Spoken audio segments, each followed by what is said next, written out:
Fun fact, when I was in the 8th grade, I was exactly the same height I am now, which is like 5'8", which made me the tallest kid.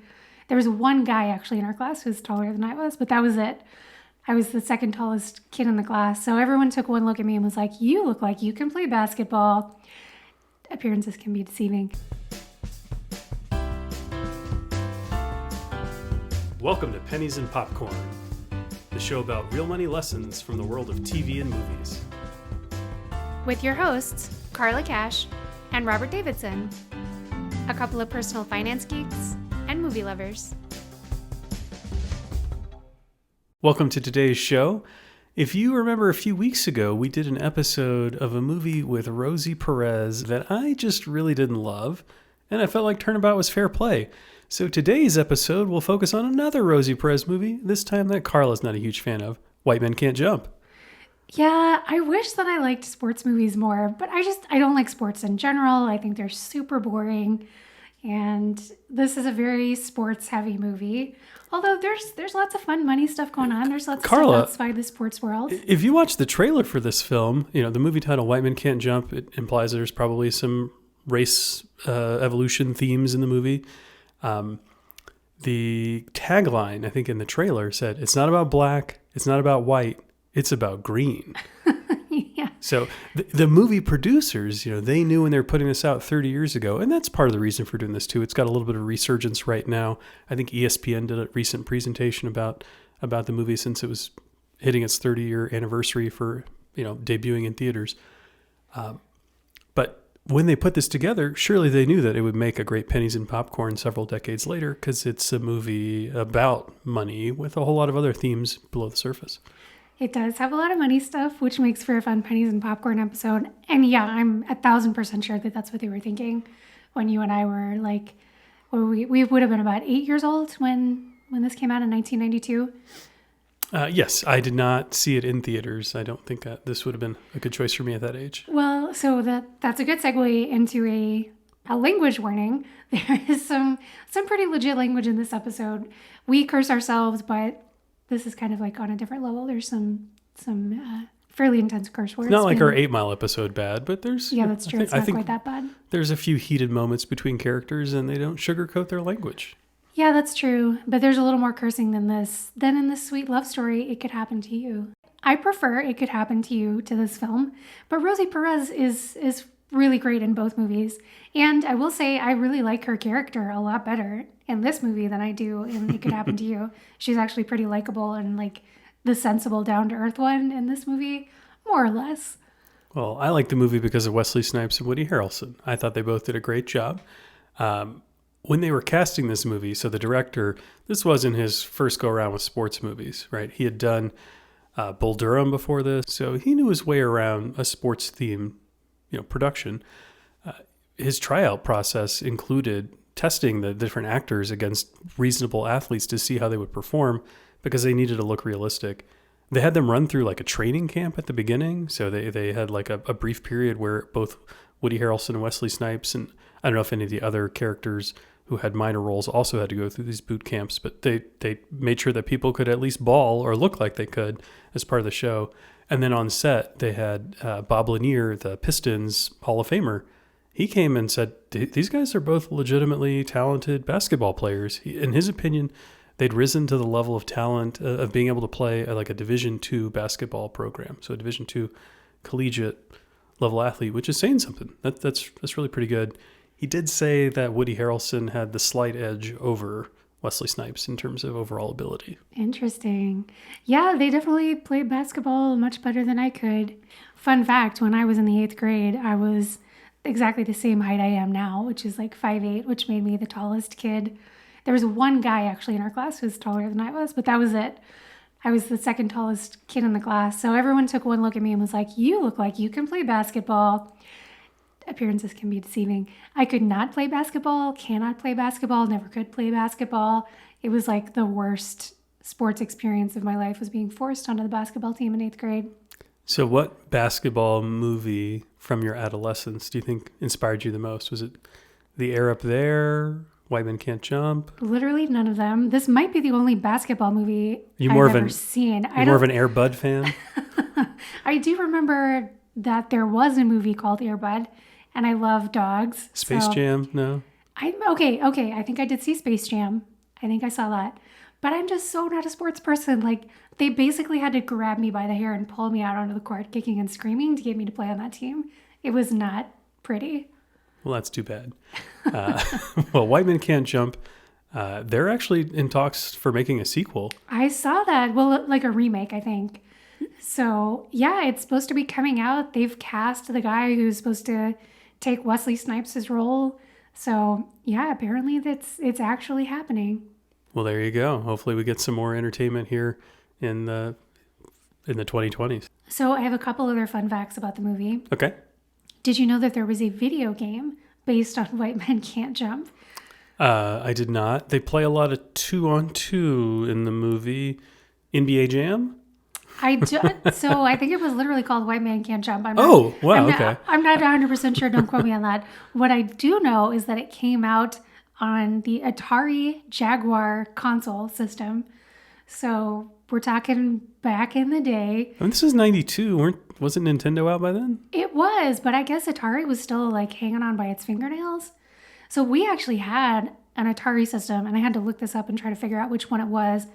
I'm pretty sure it was the Atari 7800, which I also Googled to see if it had like skyrocketed in value and my family should dig through their attic and try to find it. But it's not going for that much. You could maybe get like $100 for it, maybe like 150 to 200 if you have all the controllers and everything's in mint condition, which I can almost guarantee would not be the situation for my family. But yeah, we played with our toys to the bitter end. I am generally a fan of the Atari systems, and I have very fond memories of the Atari 7800. So maybe the Atari Jaguar was pretty awesome too. I don't know. So my last fun fact, did you know that Stanley Kubrick, the famed director, was a huge fan of this movie and listed it in several interviews as one of his all-time favorite films? Surely that's a joke, right? No, it wasn't. He listed like a few kind of kooky off-the-wall comedies as among his favorites. I think other things on his list were like The Godfather, One Flew Over the Cuckoo's Nest. I mean, pretty hard-hitting serious dramas in general. But he also threw in a few wacky comedies, and White Man Can't Jump was one of them. So there you go. Doesn't exactly feel like Eyes Wide Shut or 2001: A Space Odyssey. Doesn't feel like a Kubrick film at all, but he liked it, so. Well, Carla, it sounds like you're in the minority if you're not a huge fan. I guess so. Maybe Stanley Kubrick and I would not have gotten along super well. Although I probably could have told you that after watching A Clockwork Orange, that he and I weren't going to be best pals. Fair enough. So for those of you who haven't seen the movie White Men Can't Jump in a while, we'll give you a bit of a plot recap. The story centers around Billy Hoyle. He is a basketball player. He and his girlfriend, Gloria, are in a bit of a pickle. They have the Stoogie brothers. Is that right?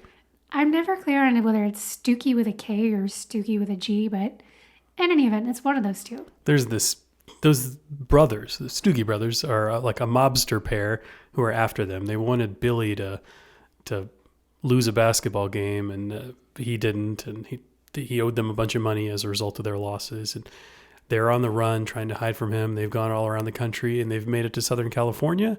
So he's a pretty talented basketball player, and he goes around the country hustling. He tries to get on the basketball courts and make some money off of that. When he's in Southern California, he runs into Wesley Snipes' character, Sidney. Sidney's playing with a bunch of his buddies, and he is quite the talker. He's a very confident ball player and a pretty skilled one as well. And of course, they have a little bit of a showdown, and Woody Harrelson, Billy, upstages him and takes a little bit of his money. They decide to team up together and go hustle some other folks in an effort to make some money on their own. And the story just kind of follows from there. There's just a lot of trials and tribulations with Woody Harrelson and Wesley Snipes trying to succeed on the court and in life. Yeah, and the story also focuses quite a bit on the relationship between Billy and his girlfriend Gloria, played by Rosie Perez. And there's a lot of tension in that relationship, largely because of money. So Woody Harrelson, the character Billy, he is gambling on the courts. And Rosie Perez really wants them to be saving up for the future, trying to build a better life together. And she's not a huge fan of him going out and like frittering all this money away. So that is a key part of the tension. Another important plot point to note is that the character Gloria is obsessed with getting on to the TV show Jeopardy. She thinks that that is going to be her pathway to fame and fortune. So why don't we go ahead and jump right into our first clip and take a listen to an interaction between Billy and Gloria. Jeopardy call yet?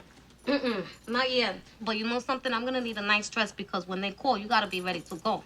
Oh, I did the books of the Old Testament. You wanna hear them backwards? No. It's Malachi, Zechariah, Haggai, Honey, and please. Oh, and I did famous women and foods that start with the letter Q. You couldn't possibly imagine how many foods are out there that actually start with the letter Q. Honey, will you please shut up? What's wrong with you? I lost the money. Oh, Jesus, Billy. Not again. How much? Most of it. Roughly all of it. Billy, you lost all our fucking money? Shit, Billy. Jesus, man. $1,700. Billy. We were on our way to 8,000. So, yeah, Gloria is studying to be on Jeopardy here, and it's pretty funny, her rattling off the new trivia that she's learned.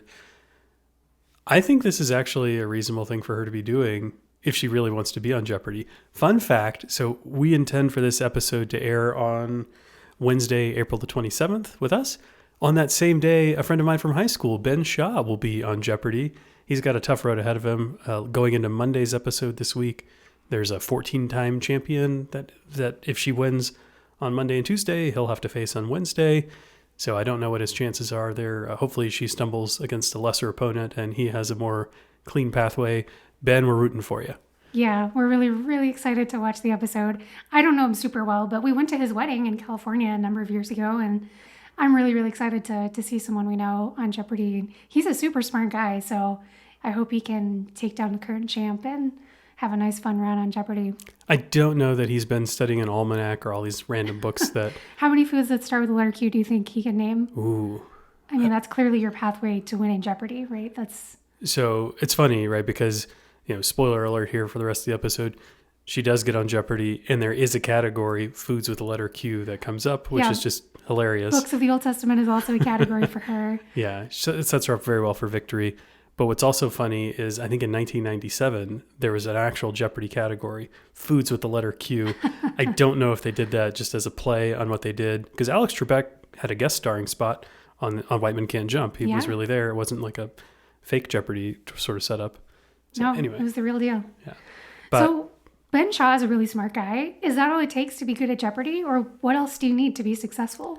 Well, I'd say there's a few skills you have to have in order to be a talented Jeopardy contestant. The first, like the baseline skill, is you have to be really knowledgeable at trivia.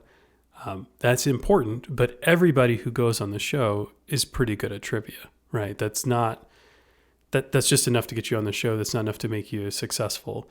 When you're on the show, it's really all about buzzer and game management. So a lot of times you might think that the right strategy is as soon as you know an answer to start like buzzing in and clicking the buzzer on the show. That's not how it actually works. You're locked out when you press the buzzer if you try to put it in before the light is changed saying that the host is done reading the question. There's a lot of timing involved, and at some point they unlock it and all the contestants are able to buzz in then. And so being really skilled at reading how the person who's managing the buzzers is interpreting the finish line of the question when the host is done reading it is actually just as crucial a skill as having the trivia knowledge. The other thing you have to do is know when you know the answer before you actually know the answer. I listened to a really interesting podcast with Ken Jennings. It was a People I Mostly Admire podcast with part of the Freakonomics family. And Ken was on it, and he talked about how a lot of times you just have to know that you know the answer, even if you haven't currently recalled it, because it's a race to get in as soon as it's open, which is crazy, right? You just have to know yourself and your skills and strengths well enough to know, can I deduce this answer while I'm starting to say, who is Johnny Carson? I don't know. So there's the buzzer management, and there's also the game management, right? Your goal. So Ben, if you're listening to this, it's too late because you've already recorded your episodes, I'm sure, but you got to be aggressive on those daily doubles if you're going after a really talented champion, right? There's a lot of different information that's out there, and the game can be kind of random. Final Jeopardy really determines the victor. Whoever's in the lead has a great chance of keeping it, but not everybody knows the same stuff, and you may miss a more difficult question there. When you have the opportunity to bet a whole lot more in the daily doubles, that's how James Holzhauer, the very successful Jeopardy guy who was a professional gambler, made so much money on the show. He really took advantage of the daily doubles, knowing that his trivia skills were strong, and that by leveraging his money and his advantage early in the game, he could turn that into a runaway victory virtually every time and set himself up for a really strong payday at the end. So betting correctly, both in Final Jeopardy and any daily doubles you have the chance to, is important. And then there's other strategies that people employ, trying to keep other contestants off their game. If you think back to the Jeopardy that people would have played from our childhood, it would have been you start at the cheapest level question and you just kind of make your way down a category. Unless you're really stumbling, maybe you switch over to a new category. But that was the way that seemingly everybody played for a long time. I believe they encourage you to play that way because it's easier for the viewers at home, but it's not ideal for the players, right? There are times where they want to hunt for daily doubles at certain points of the game. You want to keep your opponent off their toes. You want to, if you know where you're going, you can get in the right headspace for the question that they're going to be asking, instead of giving your opponents the same open window for, every question is going to follow the same sort of theme all in a row. It depends on who you are and your style. You can bounce around. So there you go. How to succeed at Jeopardy 101. But you really fundamentally have to know a whole bunch of stuff. You should play a bunch of trivia games. You should watch Jeopardy. You should be in a bunch of like quiz bowl things. Our friend Ben, he was a big part of taking our high school's science bowl team to nationals when we were seniors. So there you go. He's a long history of being involved in trivia type competitions. But I think you should flex those muscles pretty regularly if you want to be good at Jeopardy. And I think it takes a lot of learning. What she's doing, what Gloria's doing, reading about stuff that she doesn't know about, is kind of important. There are topics, if you know you have blind spots, right? You know what Jeopardy is going to ask about in general. If you watch the show pretty regularly, you know the different topics and which ones you don't know much about. So if I were going to go on the show, I would know that my skills in opera are like a 0. Shakespeare's pretty limited. My exposure to art and artists is not good enough to really thrive. And I would need to I need to bone up on that sort of thing. So what you're telling me is you're totally uncultured. Is that what I'm hearing? Hopefully it's just a show of sports categories. So that is the area where I would fail miserably. Like, unless they asked me, what sport did Joe Montana play? I would not do well in Jeopardy sports. So yeah, it's definitely a lot about knowing your strengths and weaknesses and where you need to shore up those weaknesses for sure. So what about the clothing that she's talking about? Does she need to go out and buy some really expensive dress to appear on Jeopardy? No, that's ridiculous. What she does need is multiple sets of clothing. So when you go on the show, they record Jeopardy 5 episodes a day, right? They record a week of Jeopardy in a day. And typically they'll record a couple of weeks in a week. So there'll be like 2 weeks worth of episodes that they'll record in studio within a week. So if you're invited to be on the show, you have to bring changes of clothing with you, because if you're the champion, you get to appear on the next day's show and you need to have a clean change of clothes to bring with you. Yeah, like 30, 45 minutes later. Yeah, there's no time for you to go on a shopping spree and go pick up another dress. But the other thing is, it doesn't need to be fancy at all. Like, nobody cares. Well, I mean, I sympathize. I would not want to go on Jeopardy as a contestant without wearing something that I felt really good in and that I knew looked good. I wouldn't want to show up in like a ratty old t-shirt or something that just didn't fit well. So I sympathize with her wanting to look nice. You should look nice, but there's also going to be a makeup artist who's going to help you look your best. And ultimately, you just need something that fits reasonably well and looks okay. It doesn't need to be some fancy dress. You don't need to look like you're going to the prom or something. No, that's clearly true. In fact, if you showed up looking like you were going to the prom, the internet would probably rip you to shreds. But yeah, you just want to look like a, nice, presentable, clean, scrubbed person. So she definitely doesn't need to go out and spend a bunch of money on some designer dress. I think that's not a good use of their resources, especially given how much they are struggling with their finances and the fact that she doesn't even know she's going to be on the show yet. So going out and spending a lot of money in the hopes that she'll eventually be on the show is completely nuts. That's a very bad use of their resources. So yeah, Jeopardy, that's what she's aspiring to be. But Billy, he's a basketball hustler, and he lost $1,700 in a game that he and Sydney got together in. So how do they get here? Billy hustled Sydney, took some money off of him, and Sydney's like, hey, I have an idea. This guy's talented. He looks like he can't play. He's the total sucker kind of partner to hustle somebody with, right? People think he's not very good because he doesn't look particularly athletic and he's not dressed very well at all. So they partner up and they have this scheme where Woody Harrelson, Billy shows up on the court and Wesley Snipes is getting into it with somebody and he suggests they play a game for money. And he says, I'll play with anybody here. You pick my teammate. I don't care. Anybody here. The worst person here. You pick them. I'll play with them. And of course, the scheme is that Woody Harrelson, Billy Hoyle, it looks like he's the worst player out there. He's there with a ball. He looks like he's ready to play, but that he's going to be terrible. And so, of course, the opponent is going to pick Billy to be Sydney's partner. They do this successfully once and they win. The $1,700 loss is a second time when they go to another court. They kind of take those winnings and play again, except this time Sydney double crosses Billy and in fact sets up a game where he's playing for, I think he's betting like $1,700 of his money for versus like $1,150 or like it's less. It's not like an even number. Like I don't know why anybody would go take that bet with an unknown partner. That's ridiculous. But nevertheless, he gets double crossed and the money's taken. What I want to talk about is two things. One, does this scheme work? And two, the ethics of this double cross and this like hustling the hustler kind of thing. Because the scheme, pick this random dude and expect it to be Woody Harrelson every time. Like, surely there could be somebody worse there. Like, yeah. Well, in fact, in a couple of the scenes that we see, there are some guys standing around the court who look like they're very out of shape, or like guys who are super, super scrawny and uncoordinated looking. And somehow they're always picking Woody Harrelson every single time. I mean, I get that he's white and the title of the movie is White Men Can't Jump. So they look at the white guy and think he's not going to be able to play super well. But like, come on. Woody Harrelson looks like a fairly athletic dude. And you set him next to, this lineup of other characters that we see on some of these courts. And it does not seem believable to me that they're picking Woody Harrelson reliably every time. Yeah, Woody is fronting the money is what it seems like in these schemes. And he could totally just lose all of his money if Wesley Snipes isn't paired with him. Yeah. There's like the chubby guy who holds the money in one of these, and he's just so excited to be holding that much money.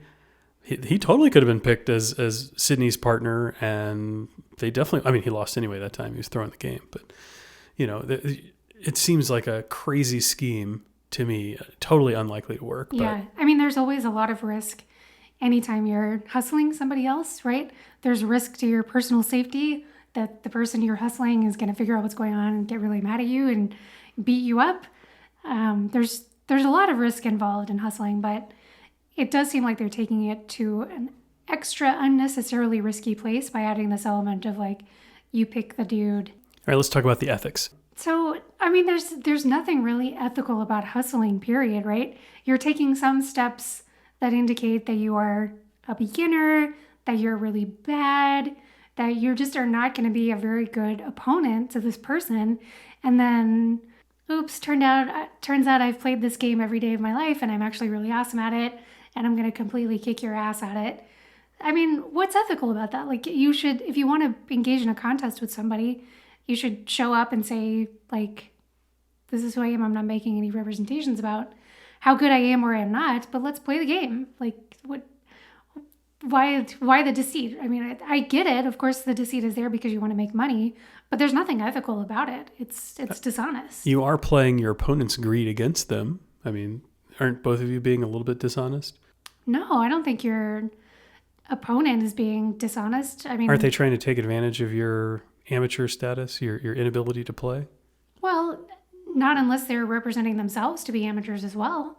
No, I don't think so. Well, so your opponent, when you're hustling them, like they were trying to do, they were excited to pair Wesley Snipes with somebody absolutely terrible. Yeah, but he invited that. That's true. Yeah.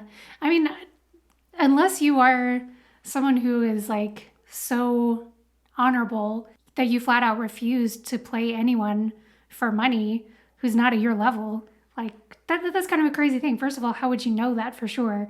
Unless you're talking about something like chess, where you have very specific rankings and you can tell how good somebody is or is not.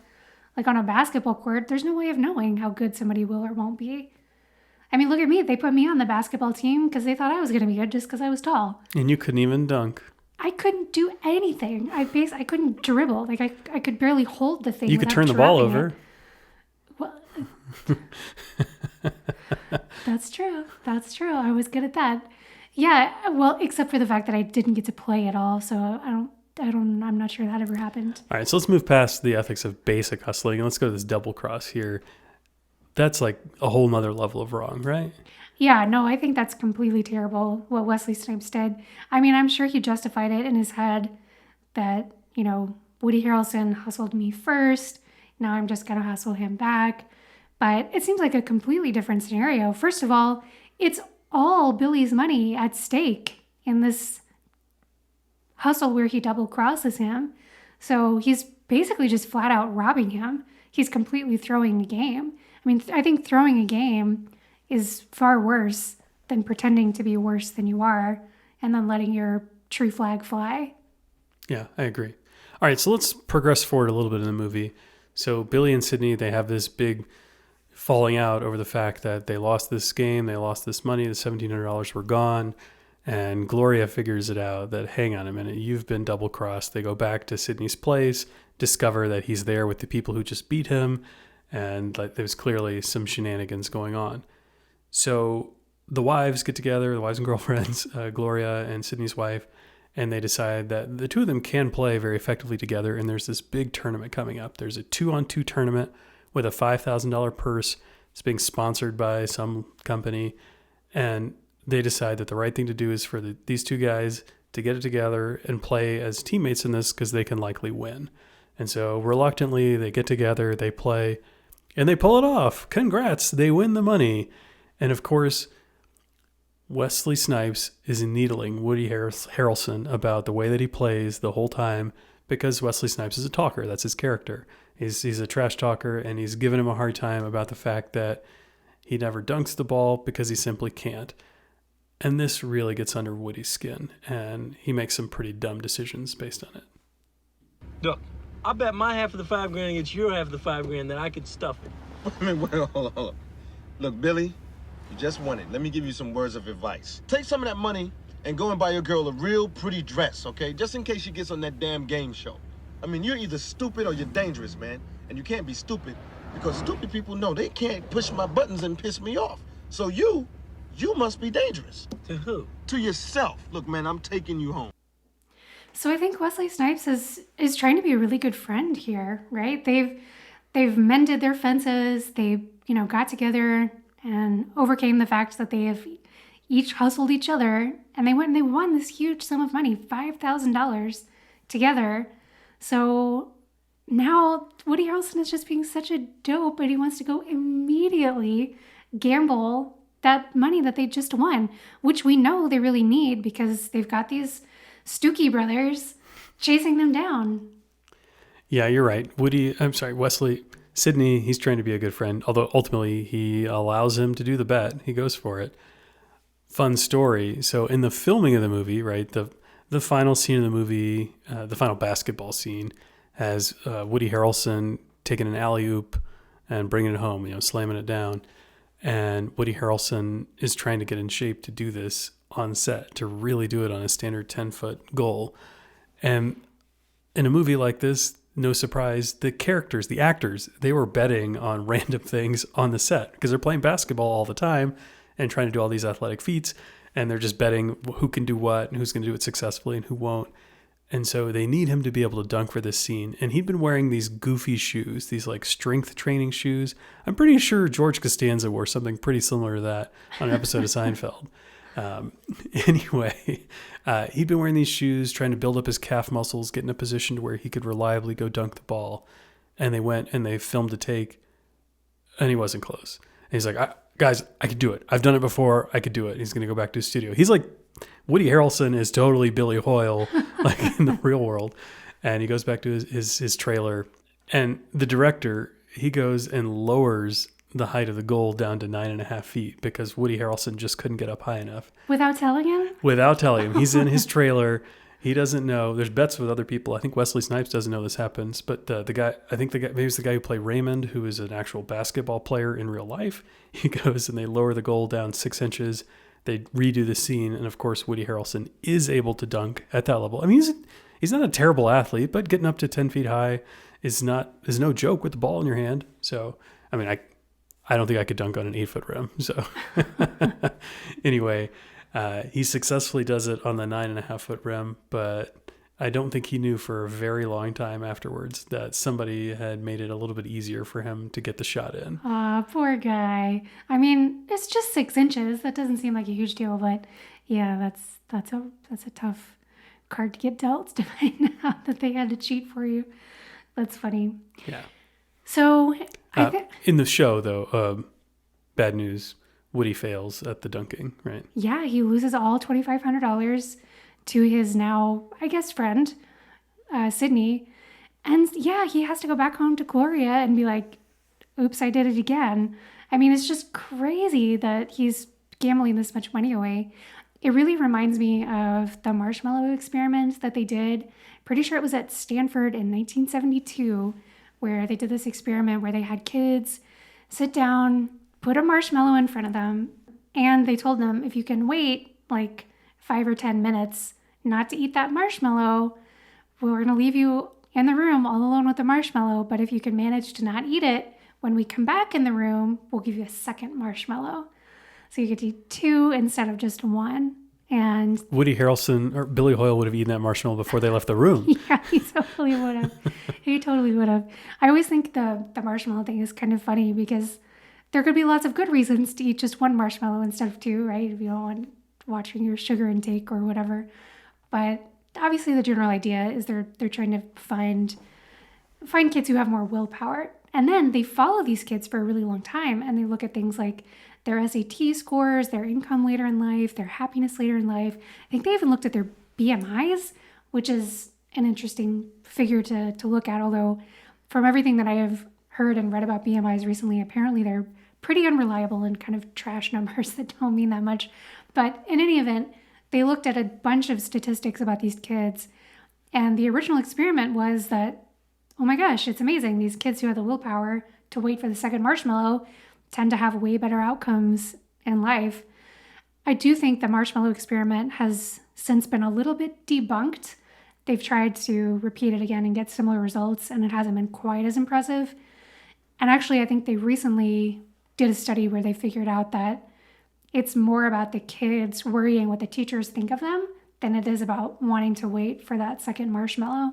So it's more about how much the kids care about what other people think more than it is about their true willpower. Yeah, so it's measuring how much you value the opinion of others versus your own willpower. Yeah, which I can certainly understand why that would also be correlated to more success, right? Sure. If you're worried about the world's metric of success, you're probably striving harder to achieve that. But there are a heck of a lot of really successful people in the world who've said, screw that. I don't want to follow this, very specific, get married, have 2.5 kids, work the same job until I'm 65 kind of standard path. And they've done wonderful things in life. So I think it's an interesting take. I'm not sure the Marshmallow Experiment is actually all that valuable in the long run. But I do think it's a helpful kind of general tool to use to talk about. And I think poor Billy would fail any kind of marshmallow test absolutely miserably. He's someone who just cannot think long term. He cannot think about what the consequences of his action are going to be. He's just so in the moment and in his head that that's all that matters to him. Yeah, there's no thought at all about the long-term ramifications of his decisions. He wins this money, right? He wins the tournament. He calls Gloria and tells her she's back at their place. She's set up a candlelit dinner to celebrate with the two of them. And a couple hours later, he finally gets home dejected after he lost the money, right? There's no long-term thinking whatsoever. So let's jump into our next clip where we hear how Gloria feels about his lack of long-term thinking and impulse control. Honey, what's the money? You wanna run that by me one more time, Billy? It happened again. It? It? It? No! No, Billy! It? What the fuck is it? It? There is no it! It is you! You happen again! Damn it, Billy! The money was mine to keep the both of us going till Jeopardy calls. Honey, Jeopardy ain't gonna call. When are you gonna fucking wake up? Jeopardy is gonna call, Billy. It is my destiny that I triumph magnificently on that show. Man. You gotta love her confidence. Oh, she's got some good confidence there. But Billy, he really is an addict. It's unfortunate. He's a talented basketball player, but he is effectively a gambling addict, right? Oh, I think so. 1000%. He just cannot help himself. Any chance that he has to put some money on the line, have a chance of winning more back in return, and kind of like prove his honor in the process, it's just pure catnip to him. He absolutely cannot resist. So what should he do? I mean, I've been to a casino or two over the years, and pretty much every one I've ever been into, there are signs all over the place saying, like, if you or someone you know has a gambling problem, call this hotline.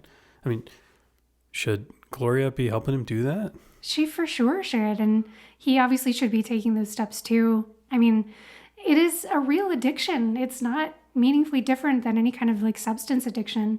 And there are treatment options that will help you with a gambling addiction just like anything else. So sometimes, according to what I've read, medication can actually be really helpful because it's often an offshoot of things like depression or anxiety or ADD or ADHD. So treating the underlying conditions can be helpful to some folks. There's lots of talk therapy. You can go to rehab for gambling addictions, having an accountability partner.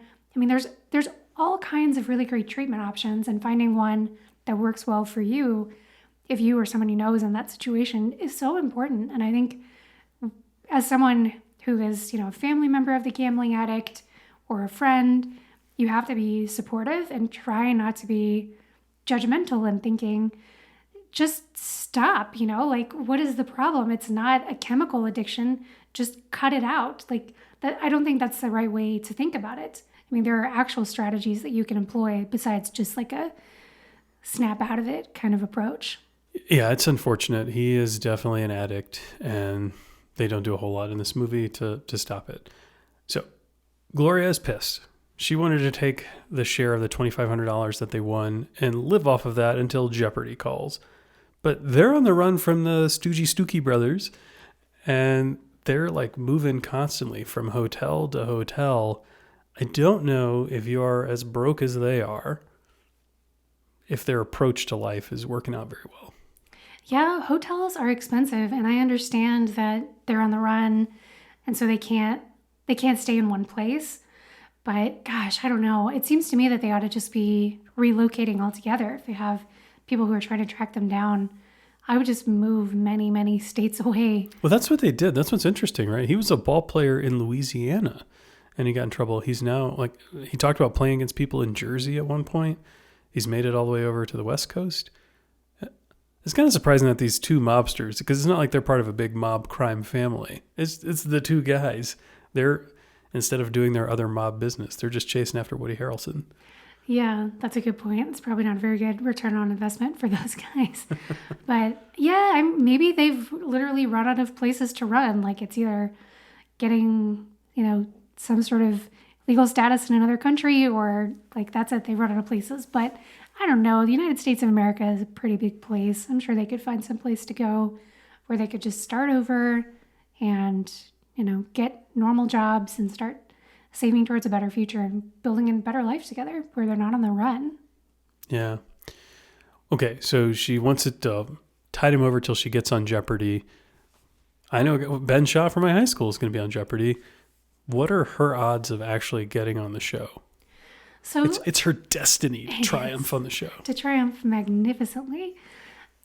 It's really hard to pin down an exact percentage of people who actually end up getting on the show. Jeopardy doesn't release a lot of figures about how many folks try out and how many get on. But I can tell you a little bit about the audition process. So to get on Jeopardy, You take a test. These days it's online. It's 50 questions. Jeopardy is kind of cagey about exactly how many you have to get right in order to move on to the next phase. But generally, people seem to think that it's 35. That's considered a passing score. So if you get this passing score somewhere in the neighborhood of 35, then you move on to the next qualifying round, which is like an in-person tryout. You are put like in a room with some other Jeopardy hopefuls, and they actually run through kind of a mock Jeopardy tournament, and they want to see how you do. Are you going to be good on camera? Do you speak in a nice, loud, clear, understandable voice? Are you super nervous? Are you Were you fidgety? cheating on the online test? Were you cheating on the online test? They just want to see how you can do. And then I do think they make you take another test when you're there in person. So after all of that, then I think you have to go home and wait for a while.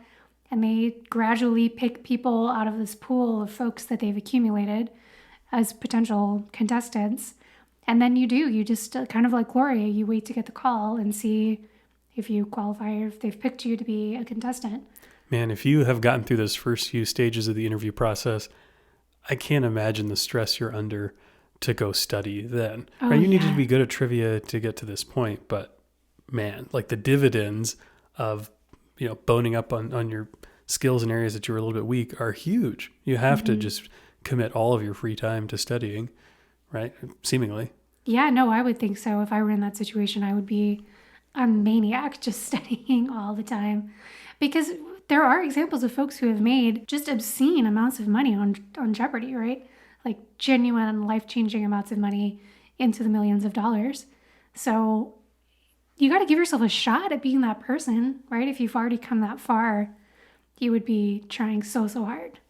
Well, yeah. So Jeopardy, I believe their prize money in today's structure, if you get third place on your episode, you get $1,000. Second place gets $2,000, and then the winner gets whatever they won and the chance to go back tomorrow.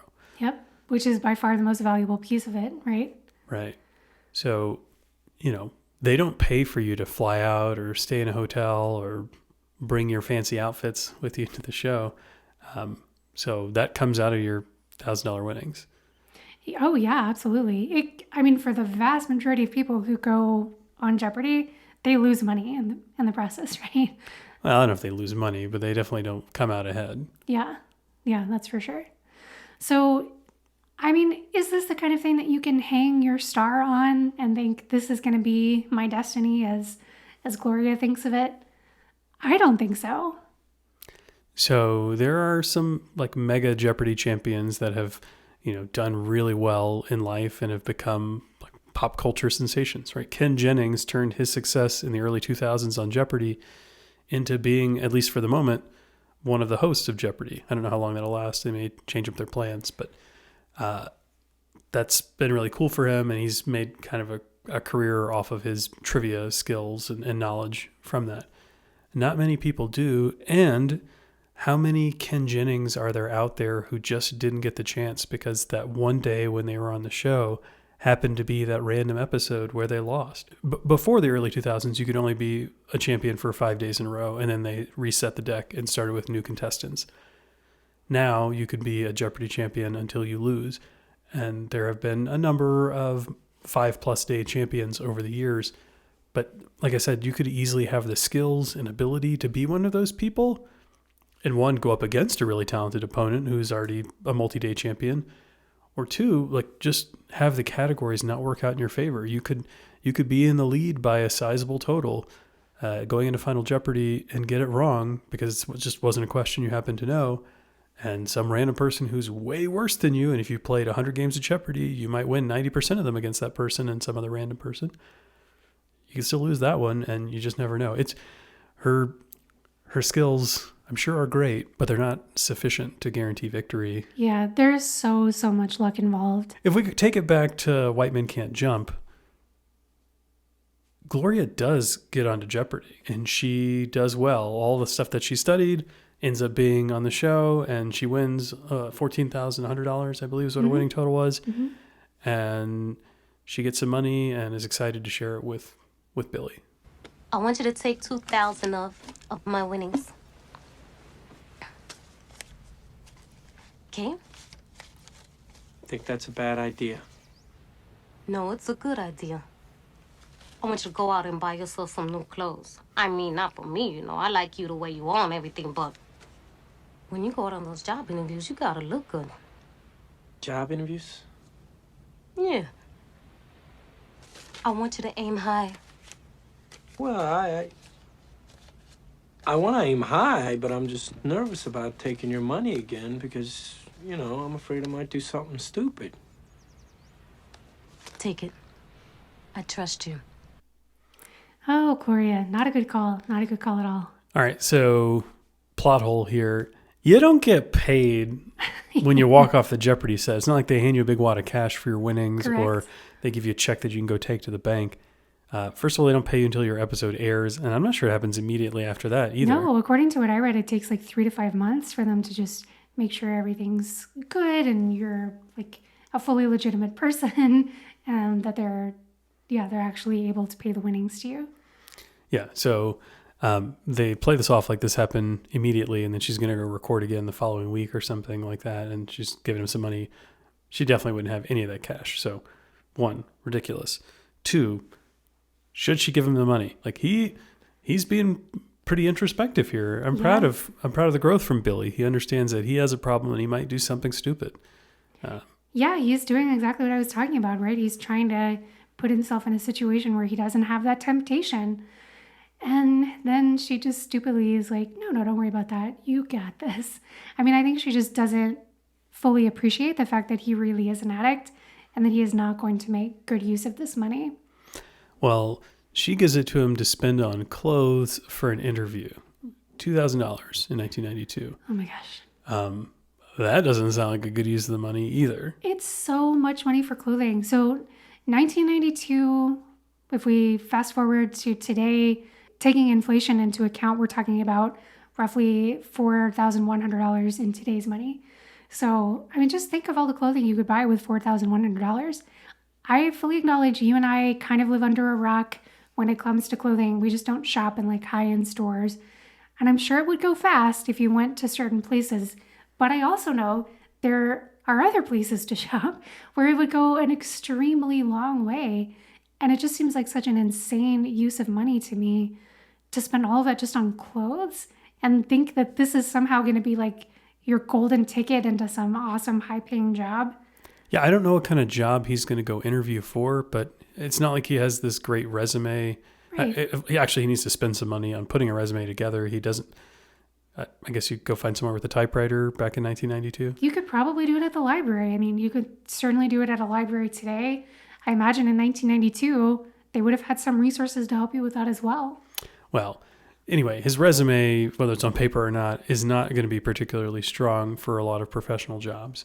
And so I'm wondering what kind of role he would be applying for where the quality of his suit is going to be substantially judged. He just needs to look professional and clean.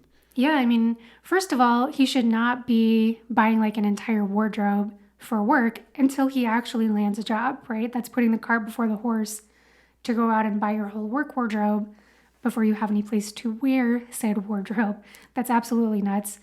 But yeah, he just needs enough to get by with interviews. He could probably get away with just like a decent pair of khakis and a few button-up shirts, and that's it. Probably needs a nicer pair of shoes and a belt. Yeah. A tie. I mean, what else are we talking about? The last thing he needs to do is like go to Armani and buy some fancy suits. Like he's not going to walk into some job and have somebody look at him and be like, oh, is that a Prada suit? Come on in. Let's give you some work. That is not how job markets work. They care about you. They care about your skills. What you are wearing takes a major backseat to those things. As long as you look clean and presentable, nobody's going to focus too much on your clothing. So if she is going to give him $2,000 for their long-term future, what should he spend that money on? I mean, so we do know that he has some college education, right? Because he mentioned that he played basketball in college for a while. We don't have any idea how far he got, but I would take that money and put it towards education, some kind of license if he's not wanting to actually go back and finish out his bachelor's degree. But I would put it towards something productive, either education or like materials that you need to start some sort of a business. But just clothes, like what that is not going to get you anywhere. It's just so silly to me I mean, you could go buy like a pressure washer and start your own pressure washing business, or like learn how to be a roofer and buy some roofing materials, the tools you need to do that, and go be a roofer. Like, there's so many other more valuable investments you could make than just a handful of suits. So Gloria says she wants him to aim high. I don't know what that means. Like, what does this mean for Billy Hoyle? I don't know. I mean, the only skill that we know he has is basketball. Yeah, should he try to be like a coach somewhere? That seems like a great idea for him. I mean, he seems like a pretty personable guy. He might make a great coach. But yeah, I mean, he just needs to be focusing on building skills, making connections with people. Like, clothes should be the last thing on his list right now. He needs to be thinking about what he wants to do and taking more meaningful steps towards doing that besides just what he looks like. So Billy is worried that with this $2,000, he's going to do something stupid. And sure enough, Sydney meets up with him when he's out on the streets. I think he and Billy and Gloria are out exercising. I think she's rollerblading. He might be on a bike or something. And they run into Sydney, and he has an opportunity to do something stupid with the money. Billy! Oh, it's Sydney. I gotta talk to you, man. Alone. Billy, you got some money? Yeah, I got a little dough. Why? Eddie the King Farouk and Doug Johnson are back. King and Duck? We can take them, man. Yeah, we can take them, but it costs $2,500 to get in. I got $2,000, man. I just got $2,000. Good. All right, let's do this. Oh, now, hold on, man. You know something? I just got back together with Gloria. I don't know how she's gonna react to this. All right, enough man talk here. What's up? You know something, honey? There is a big game downtown. For money? No. Well, yeah, I mean, you know, yeah, a little. Billy, are you serious? Are you seriously thinking about playing with my money? Your money? Honey, you gave it to me. To get a job. I promised Sydney, honey. You promised me. I promised you and I promised him. I owe you and I owe him. I mean, I'll give you the winnings. I don't care about the money. Billy, I don't need the money. I don't want the money. Well, what do you want? I want you stupid son of a bitch. Wow. So he's got some conflicting promises that he made, but this seems pretty open and shut to me. If you have a long-term committed relationship with a partner, pretty sure you have a responsibility to work out your financial things together. And maybe you have to tell Sydney, sorry. So again, spoiler alert, but she ends up leaving him. Like, the end result of this is that she kind of gives him one last kiss and says goodbye, Billy. And that is it for her. She has very clearly closed that chapter of her life. And she's just not going to put herself in a position to continue to be disappointed by him anymore. And I think that's a really good decision for her to make. He just seems like someone who is not going to grow the way that he just very recently promised her that he would. You know, they talked about him getting a job. They talked about turning their lives around. And he's just like, at the first mention of something different than that, at the first temptation of him going back to the world of gambling, he's like, oh, forget about everything we just talked about. And I think for her, it's just too much. You almost can't spoil this movie because you know where it's going to go from the beginning. But yeah, they just can't get on the same page about what they want for their long-term success, which is a pretty important component in a relationship. Yeah, I'm not sure that they're particularly good for one another. He obviously has his gambling addiction, and she's not really in a position to help him through that. I think I wouldn't say she encourages it, but she doesn't really discourage it. He said, I'm going to do something dumb with this money. Don't give it to me. And she said, no, I trust you, which is not about trust. It's really about helping him through his problem, which she just wasn't willing to do. So I'm not sure they're great for each other, but yeah, you got to be on the same page with your partner. You have an obligation to work together on that sort of stuff. And it's crazy to do literally anything else. That said, this game that they're going to play, No. I think they have a legitimate shot at beating them. And if your goal, if your strategy here is to go use your basketball skills to make money, you're going to have to put some money at risk. That's the way that these opportunities present themselves. At some point, it's a reasonable play. I think they're good enough. And of course, the movie shows that they were good enough. They win. It wasn't like this was some crazy long shot victory that they had. They were a talented opponent and thought it was a reasonable wager. I think for me, what this whole scenario calls into question is if you are someone who has a dream to make a living in a risky way like this, when do you make the decision to hang it up and say, okay, I've put enough into this. I'm not going to spend my money on continuing to pony up and give myself another shot at this?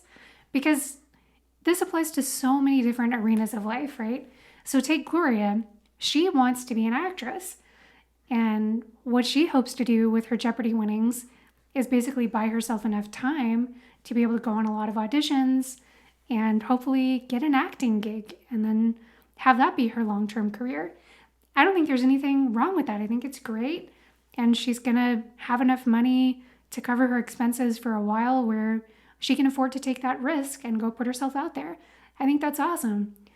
But at some point, her money is going to get really low if she's not having the luck that she wants. And it's the same thing for any other kind of endeavor, right? Let's say you want to be a great chess player and make a career out of playing chess or playing poker or any kind of sport, or as a musician or as a writer, anything that requires a significant element of luck and a skill at an incredibly high level that it takes a long time to build. I mean, I think being a business owner, like if you want to start your own business, you have the same problem, right? Yeah. You're going to, what business makes money on day one, right? It is a losing proposition at the beginning, and you have a model and a plan that you think you'll be able to get to and execute and deliver upon and be able to have a profitable, healthy, successful, long-term business. And if that doesn't happen on the schedule that you anticipated, when do you pull the plug? So we obviously don't have like a magic panacea answer for everybody because everyone's situation is going to be a little bit different. But for me personally, I would want to pull the plug when I was down to having like a few months of expenses left in my coffers, because I would want to give myself enough of a buffer to go find a more stable, well-paying job. And so many of those things that I was just referring to, you can pursue while you do have a full-time job. It's just a heck of a lot harder. Requires, spending way more of your waking hours and maybe some of your what otherwise would you prefer to be sleeping hours too on this dream pursuit and basically have no free time. That's a really tough existence, but the alternatives are to either give up on the dream entirely or put yourself in a position where you're at serious risk of running out of money and being destitute and ultimately homeless, right? I mean, that is not impossible. Well, I'm glad that both Woody Harrelson and Wesley Snipes figured out that they had more to offer the world than just playing basketball, and decided to act in other films. Yeah, and I think that's a good note to end on, right? Because just because you can't make it as an actor doesn't mean that you don't have some really awesome, fulfilling career ahead of you and a really great way to, make an impact on the world and live a thoroughly enjoyable life. So I think putting all your eggs in one basket of any kind is never a good idea. The world has so many wonderful options. There's so many ways to earn a living. I think just getting fixated on one thing to the exclusion of everything else can be pretty limiting. You might have an amazing career as, the world's best teacher, and you've totally missed out on it because you wanted to be the next Daniel Day-Lewis, and luck just never came in for you. Your ship never came in. Lightning never struck, whatever metaphor you want to use. But yeah, I don't think you should be closed off to all other possibilities. Agreed. Well, thanks everyone for tuning in today. Stick with us in a few weeks. Maybe we'll find Rosie Perez episode number 3 to bring into the fold. We'll do our best. No promises. No promises. Yeah. Thanks everyone. Catch you guys next time.